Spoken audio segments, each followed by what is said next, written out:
안녕하세요. 모비 소믈리에 하지영입니다. 한국 영화 역대 최고 흥행작 바로 명량인데요. 최근엔 두 번째 이순신 이야기가 극장가를 찾아왔습니다. 그래서 이번 주에는요. 실제 역사를 그린 한국 영화 대표작들을 모아봤거든요. 지금부터 함께 만나보시죠.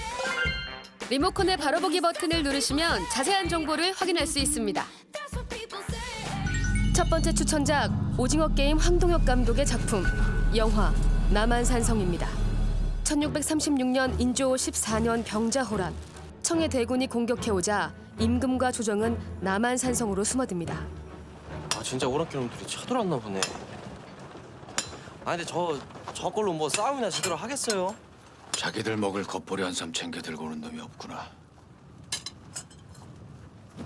추위와 굶주림, 절대적인 군사적 열세 속 청군에 완전히 포위된 상황. 대신들의 의견 또한 첨예하게 맞서게 되죠. 순간의 치욕을 견디고 나라와 백성을 지켜야 한다는 이조 판서 최명길과 세자조화를 볼모로 보내지 않으면 화치는 없을 것이라 하였사옵니다. 청의 치욕적인 공격에 끝까지 맞서 싸워 대의를 지켜야 한다는 예조 판서 김상원. 세자조화를 오랑캐에게 바치라는 자들이 과연 누구의 신하이옵니까? 세자조화가 아니라 이들의 목을 잘라 적들에게 보내셔야 하옵니다. 그리하면 오랑캐들이 다시는 이런 참남한 요구를 하지 못할 것이옵니다, 전하. 첨예하게 대립하는 조정 사이에서 인조의 번민은 깊어지고 청의 압박은 더욱 거세지는데요. 만에 하나 칸이 오는 것이 사실이라면 지금 싸워야 할 때가 아닙니다. 칸이 오고 있다면 근황병 부르는 일을 서두르셔야 하옵니다. 칸이 오기 전에 적들을 물리치지 못한다면 그 후엔 더욱 어려워질 것이옵니다.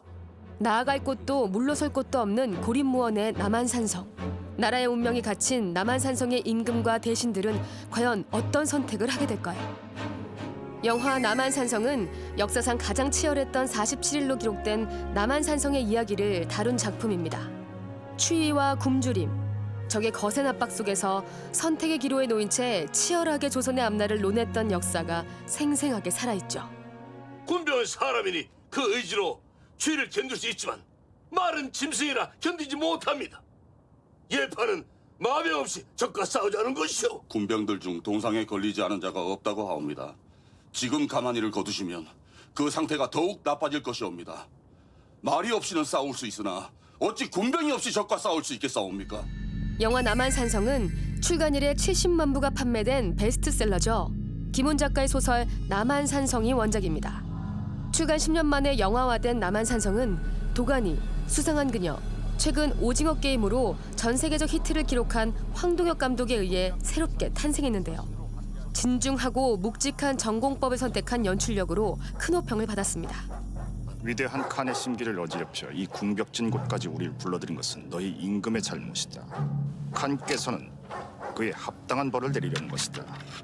그것은 임금이 아니라 신하의 죄입니다. 벌을 받아야 한다면 제가 받겠습니다.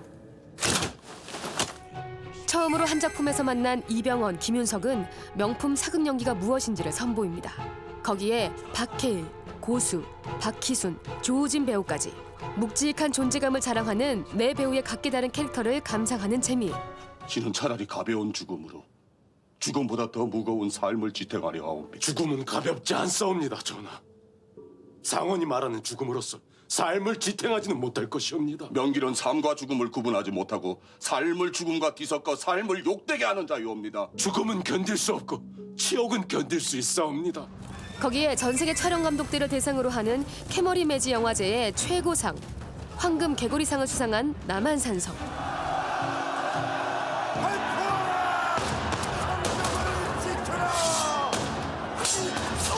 담담한 수목화 같으면서도 묵직함이 담긴 남한산성을 오늘 만나보세요. 두 번째 추천작은 비극의 역사를 그린 영화 군함도입니다.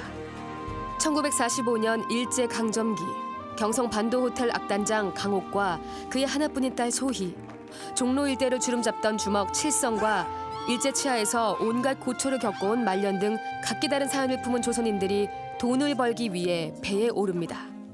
오빠 근데 우리 진짜 어디로 가? 가보면 알겠지. 몇 번을 물어보냐. 저리 가. 그러나 그들이 탄 배가 도착한 곳은 조선인들을 강제징용해 노동자로 착취하고 있던 지옥섬 군함도. 刑場のジョンの警察署の杉山刑事が志村さんを訪ねるようにと。ここには志村さんが何人もいるんですけど 영문도 모른 채 끌려온 조선인들은 해저 1000m 깊이의 막장 속에서 매일 가스 폭발의 위험을 감수하며 강제 노역에 시달립니다. 폭발이다! 빨리 뛰어라! 장비도 챙기고! 장비 빼먹지 말고 챙기라고! 한편 전쟁의 막바지 광복군 소속 OSS 요원 무영이 군함도에 갇혀있는 독립운동가를 구출하기 위해 군함도에 잠입하는데요. 일본은 더 이상 버틸 힘이 없거든. 전투에서 승리보다 전쟁에서 승리를 준비해야 하는 시점이야. 자네가 윤 선생 모셔와. 군함도에 갇힌 조선인들도 이곳을 탈출하기 위한 모의가 시작됩니다. 수많은 조선인들이 강제징용을 당한 섬 군함도. 사방이 바다에 둘러싸여 도망을 치는 것조차 불가능했던 섬. 영화 군함도는 그곳의 조선인들이 탈출을 시도한다는 영화적 상상력을 총동원하여 새롭게 재창조한 이야기입니다. 윤학철 선생 나갈 때 나하고 내 딸 소희하고 같이 나간다. 일이 틀어질 경우 넌 제일 먼저 내 손에 죽는다. 황정민, 소지섭, 송중기, 이정현. 군함도는 화려한 캐스팅을 자랑하는데요. 하지만 더 중요한 건 이들의 몸을 아끼지 않는 투혼이었습니다.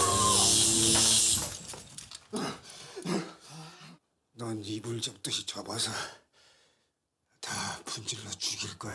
일제강점기 시대 상황을 생생하게 전달하기 위해 체중 감량은 기본.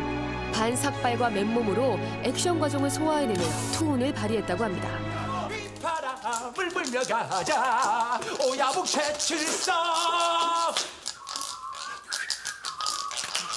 영화 곡성과 터널에서 사실적이면서도 독창적인 세계를 보여준 이후경 미술감독과 아가씨, 암살 등 시대상을 반영하면서도 개성 있는 의상을 선보여온 조상경 의상감독, 그리고 도둑들과 베테랑의 음악을 맡은 방준석 음악감독까지.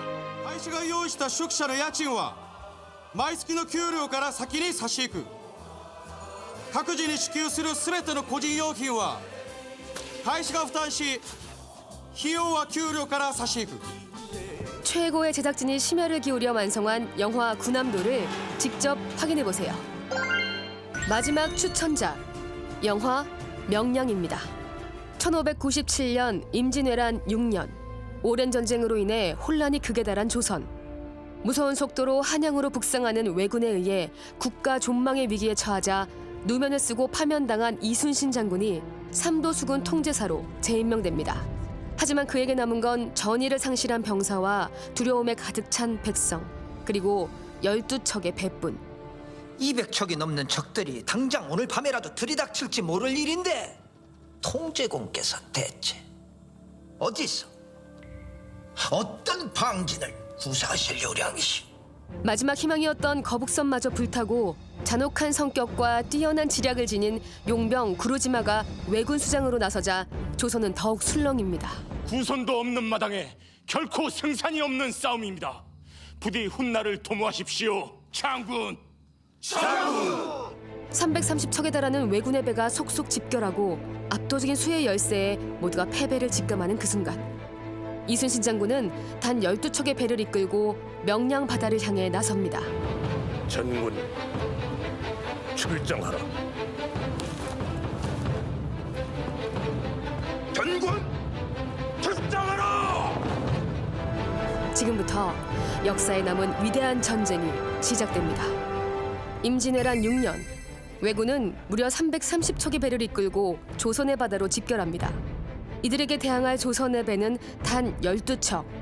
비장의 무기인 거북선마저 불타버린 이때 이순신 장군은 단 8시간 만에 이 전쟁을 끝내버립니다. 살고자 하면 필히 죽을 것이고 또한 죽고자 하면 살 것이니 병법에 이르기를 한 사람이 길목을 잘 지키면은 1000명의 적도 떨게 할 수 있다 하였다. 심지어 왜군의 사망자는 헤아릴 수 없었으나 조선은 단 한 척의 피해도 입지 않은 완전 무결한 승리. 세계 해전 역사에서도 손에 꼽을 만큼 위대한 전투, 명량대첩에서 어떻게 이순신 장군은 승리할 수 있었는지 영화 명량을 통해 확인하실 수 있습니다.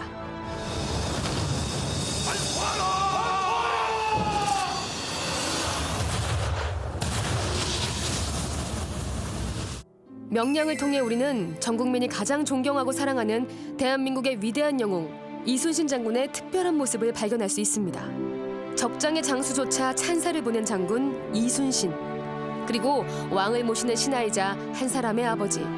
두려움에 번민하는 인간으로서의 입체적 면모를 묵직하고 강렬한 드라마 속에서 만날 수 있습니다. 전하, 지금 수군을 파하시면 적들이 서해를 돌아 바로 전하께 들이닥칠까? 신은 다만 그것이 염려되옵니다.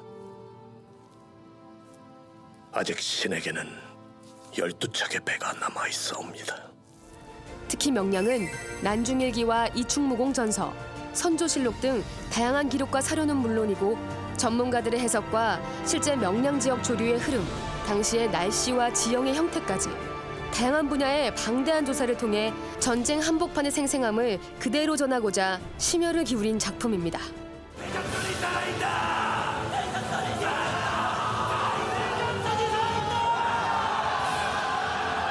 역사상 가장 짜릿하고 위대한 승리의 현장으로 다시 한번 떠나보시죠.